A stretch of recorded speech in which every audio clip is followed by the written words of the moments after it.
Welcome to a new episode of Swine Trend Talk, brought you by APC. I'm your moderator, Yanbin Shen. I'm the Director of Technical Service at APC. Today we have Dr. Alice Toohill with us. Dr. Alice Toohill is a veterinarian with Carthage Veterinary Service, located in Illinois. Dr. Toohill completed her DVM degree from University of Minnesota College of Veterinary Medicine. Prior to working for Carthage Vet, Dr. Toohill served as the Associate Director of Health and oversaw the health service program of a region of 55,000 sows, start to finish. Today, we will have Dr. Toohill to discuss with us strategies to manage re-emerging post-weaning E. coli challenges. Dr. Toohill, we're hearing there are quite a bit of uptake of E. coli-related post-weaning diarrhea and or gut edema issue today in the U.S. market. Can you tell us what are you seeing in the field? Yeah, thank you for having me here today. This is definitely a hot topic right now, as we've been discussing with producers and veterinarians really all throughout the Midwest. There are a lot of groups that are seeing more E. coli.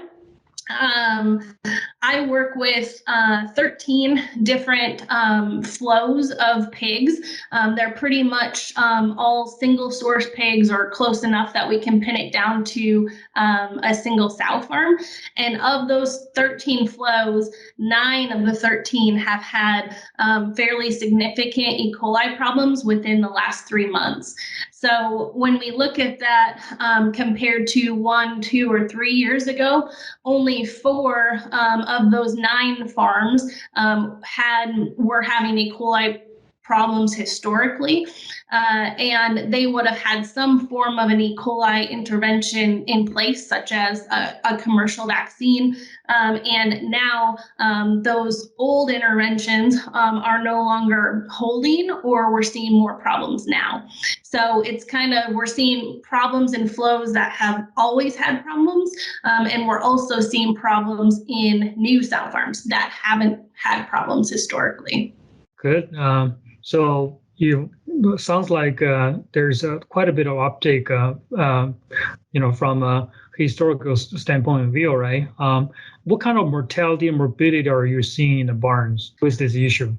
So E. coli is unique bacteria because depending on the type of bacteria, the genes that it has, the toxins that are present, the fimbriae, the pilus that are present, all of those are important to decide what age of pig is affected and what the clinical presentation is.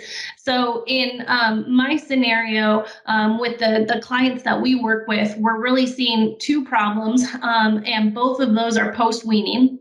So the first is an enterotoxigenic E. coli that happens within a few hours post-weaning up to that first week. That tends to be more related to the K88 pilus, and we are seeing 2 or 3 other toxins present when these have a problem.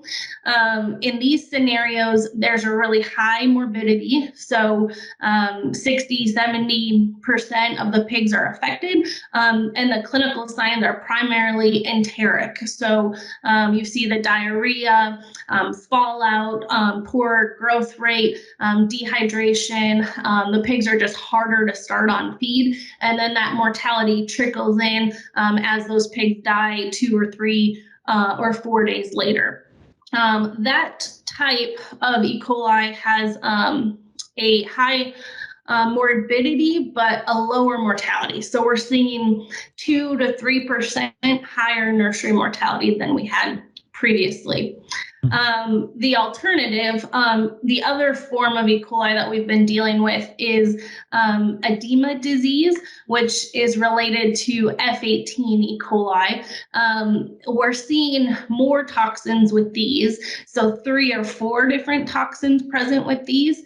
And these present with neurological clinical signs and or just sudden death. So these are the pigs where it's a little bit older, it's more 14 to 28 days on feed. The pigs look great one day, and then the next day there's really high, a couple percent of mortality in a day of sudden mortality. You might see the neurological signs of paddling or a head tilt. You might see septicemia signs of septicemia, like purple bellies or purple ears. And then depending on what cocktail of toxins you have, you may also have diarrhea. And the diarrhea, usually when you have all of those are the really severe cases. These my clients are seeing more like 3 to 4%. The bad groups are 8% mortality, but these happen quickly. This is within a few days. But there are reports from veterinarians working with flows throughout the Midwest that have groups as severe as 10 to 20% mortality with these bad F18s. Wow, with this F18, even 3-4% mortality happening in a few days, that's going to cause a lot of issues on farm. What is causing this uptake of E. coli related both post-weaning diarrhea and also the gut edema? That's a great question, and I wish I knew the answer. This is one of those bacteria that have a whole list of different things that could contribute to whether or not the pig has the disease. We could pigs, just because the pig is exposed to the bacteria doesn't necessarily mean that the pig's going to be sick. So we're spending a lot of time right now trying to look at each of the flows, look at the sites, look at consistencies, but unfortunately we have not had a lot of luck finding a consistent pattern. And more often than not, we're having bad E. coli issues right now, even when we think everything's being done correctly. When I think about the main risk factors, it's important to remember that anything that compromises the pig's immune system or the amount of bacteria that the pig is exposed to is going to make the pig more likely to become sick. It's really a balance between the two. If there's more bacteria that the pig's exposed to, we need a stronger immune system to keep that pig from getting sick. So we look at things with the immune system related to colostrum intake, pre-farrow vaccinations, feedback if you're doing that. Sometimes we try to use E. coli vaccines in the piglets themselves to boost immunity and get a stronger pig. And then really any stressors. Stress is a major factor because stressed pigs can have, I think I've seen up to a 50% reduction in intestinal motility. And that can make a really big difference as to whether or not the pig gets sick. So stress can come from a lot of things. It can come from the barn environment, just chilling the pigs. But I think one thing that is more prevalent throughout this last year is co-infections with other diseases. So we've heard a lot about the bad 144 PRRS strain and more PRRS throughout the industry. And I think any co-infection such as PRRS could definitely set the pig up to be more likely to have E. coli. Unfortunately, that's not consistent in the pigs that I've had problems with, but it certainly is a problem throughout the industry that could be contributing. Absolutely. Is there any potential genetic component to this particular issue? Because we have hearing that the pig are really hard to get started right now, And is that allowing the E. coli really setting up camps in their gut post-weaning, right? Then later on, when they start to eat, that causes explosion of the bacteria. Could that be a possible thing? Yeah, that's another hot topic right now, as a lot of the industry is transitioning to potentially a different sire line. Throughout a portion of the industry, there's a lot of discussion about genetics. Some genetics are reported to have some resistance to E. coli. I think that's a topic that needs to be researched more. We definitely need to use our newer technology that we have now with whole genome sequencing and some of those better diagnostic techniques to continue to learn about genetic resistance. However, I work with 4 different genetics of pigs, and all 4 flows have, or all 4 genetics have at least one farm that's having an E. coli problem. So I wish it were that simple, but it hasn't been yet in the pigs that I've seen. As far as wean pig startup, I do think that is important. I think if you're having problems, that's a great place to start, because that will always help you, even if it's not for E. coli specifically. It will help you produce a bigger pig, or more efficient pig with less mortality. But again, I haven't seen any very clear connections of, okay, we have a labor shortage here that's causing this to not happen, and now we're having E. coli problems. I haven't been able to connect that, but anything that would impact either hygiene, sanitation, or pig comfort and environment, or getting the pig started on feed could theoretically make a difference. Yeah, absolutely. Another question in my mind was, we have a labor shortage, it's just as you mentioned, right? And also, the guys working the barn, they're doing a hard job. What is it like for them to see, a lot of diarrhea post-weaning and also sudden deaths in the barn? How is this impacting the employees we have in the barns today? It's definitely devastating. Both forms of the mortality are. When you have a pig that has diarrhea within a few days of placement and they just continue to fall out, no matter how hard you work, that can be really discouraging for people that are doing everything they can to help those pigs. And then the really high mortality events are also really discouraging, because they've worked for maybe 3 weeks to get these pigs started, to get them on feed. A lot of times this is when they really just start to turn around and they start to grow, and then boom, you have this high mortality event. So it is definitely challenging. I think it's important to set expectations as we have flows that are having these problems, regarding what morbidity and mortality might be. Educate the team about challenges that we have with antibiotic resistance, and use that to set expectations as to what treatments we should be doing, what treatment rates we should do, what is going to be worthwhile in this scenario, and what may not have a high likelihood of success. There's a lot of things we can do to help the growers and help the team work through this. If there's extra field staff, other sites, other people that can come and even just gruel pigs or help get pigs up, there's a lot of ways you can provide support to that team. Yeah, absolutely. I like your comments on the antibiotic resistant. We have also hearing some of the strains are resistant to a lot of the antibiotic. We probably need to know what to use before giving them the medications. Absolutely right.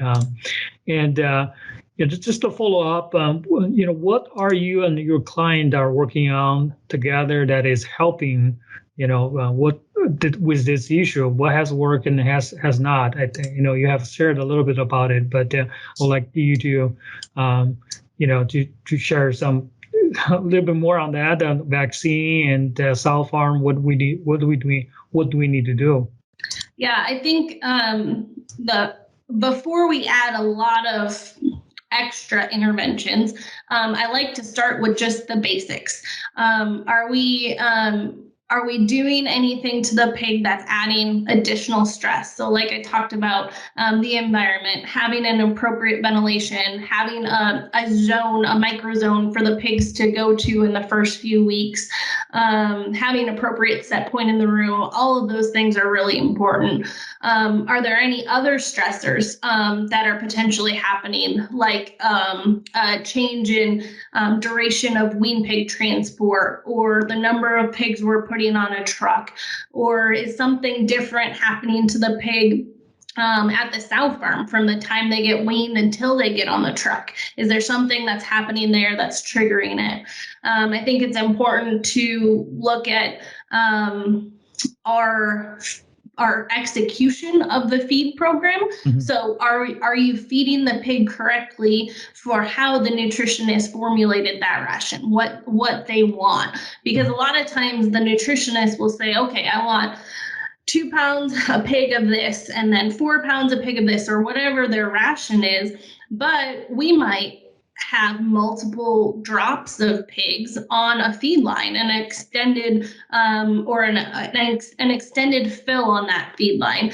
And how you manage that can be very important to whether we trigger E. coli or set that gut up for an environment where E. coli colonization might happen. This is especially critical in the when you're transitioning to the main corn soy ration in your mid to later nursery, because that's a big stressor and that challenge alone. And if that pig is switching too young or doesn't have enough of if their gut isn't developed enough to handle that can be a pretty common thing that will trigger E. coli. So I like to start with all the basics. Are we doing what we're supposed to be doing when we're supposed to be doing it? And start there to see if there's easy things that we can do to fix the problem. Mm-hmm. After you've gone through all of that, usually my next step is to reach for a vaccine for the piglets. Mm-hmm. This is really dependent on if you own the pig or if you have an ability to vaccinate in the farrowing crate or post-weaning. It's dependent. The timing is dependent on if you're targeting F18 or K88 or maybe one of the other pilus of E. coli. K88 and F18 are the most common. But I have seen pretty good success in our flows, especially on F18 with commercial vaccines, if you can get that timing right, and if you can administer it at a time where there's no medication in the feed or water that's interfering with it. K88 has been more challenging from a vaccine standpoint because those pigs, the pigs that are expressing disease, are occurring younger than F18. So it's harder to get a vaccine in the pig at an age that it's old enough to have the receptors available to develop an immune response to the vaccine, but still far enough in advance of the actual disease timing to have the immune protection to not get sick. Mm-hmm. So that's where my clients are seeing the most challenge. There are some systems and veterinarians that make their own autogenous vaccines, or I don't have a lot of experience with those, mm-hmm. but I am hearing some of those people that have had really good luck with those previously. Now those programs just aren't working for them anymore. So mm-hmm. there is still more to learn on the vaccine front. Got you. So it sounds like the K88, you really want to vaccinate the cells, have the cells to deliver good amount of antibody through the classroom to the baby pig, have a longer protection. Because as you said, those younger age pigs, they don't necessarily going to respond very effectively to the K88 type of vaccine. But F18 probably there are more success with the commercial vaccine. Great. You mentioned a little bit on nutrition, the feed side of it, and you recently also contributed an article for National Hog Farmers where you talked about how nutrition plays a role in health during the E. coli challenge. Can you please outline some of the nutritional strategy producer may consider or can implement to help them to get the pig start right and also control this E. coli related issue? Yeah, so like I mentioned, I think the first thing to do is make sure that the nutritionist and the field person are on the same page of how to feed the pig, and make sure that that's all going correctly. It's good to check if there's been any major changes with the ration, and to verify that the feed mill is making what the nutritionist thinks is in the feed. So check all of those things first. I'm certainly not a nutritionist. I'm lucky enough to work with some really good nutritionists. So working with them, the things that they've done in our flows that we do think have helped is looking at our zinc oxide rates. They have adjusted those levels throughout our first two rations, and then actually added it to the third ration to have it easier transition and to step down. So you can look at the zinc inclusion rates, both the rate and the duration. They're telling us that the duration is also important. And how that steps down.